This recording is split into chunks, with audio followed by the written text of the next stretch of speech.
বেলা পর্যন্ত ঘুমিয়ে উঠলে, এখন আবার বারান্দায় বসে কি আকাশ পাতাল ভাবছো? বাজারে কখন যাবে শুনি? এরপর তো বাজার উঠেই যাবে। যাবো যাবো, এই নান্দু না যাওয়া পর্যন্ত বাজারে ওঠে কি করে দেখবো। আহারে, কোন রাজা বাদশা গো তুমি, তোমার জন্য বাজার বসে থাকবে? আগে একটু চা করে খাওয়াও তো, তারপর ব্যাগ নিয়ে বেরোচ্ছি। সে দিচ্ছি চা, আজ একটু মাছ এনো দেখি। সে আর বেশি কি, তা কি মাছ খাবে বলো? ভেটকি নাকি ইলিশ? যেটা বলবে সেটাই নিয়ে আসবো।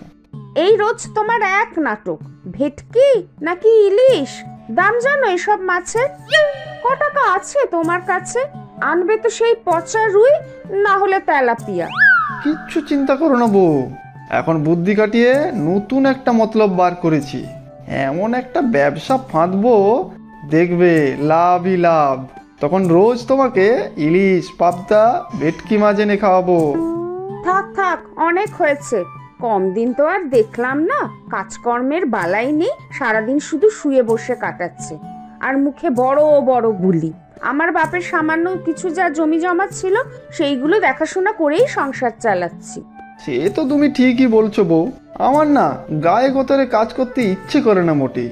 তবে দেখো, মাথা খাটিয়ে আমি একটা বড় কিছু করবই। অনেক হয়েছে, এই চা খেয়ে আমাকে উদ্ধার করো, তারপর বাজার করে আনো দেখি। ব্যাগের মধ্যে টাকা দিয়ে রেখেছি, আজ একটু ভালো দেখে কয়েক টুকরো কাতলা মাছ এনো দেখি। আচ্ছা, সে আনবো।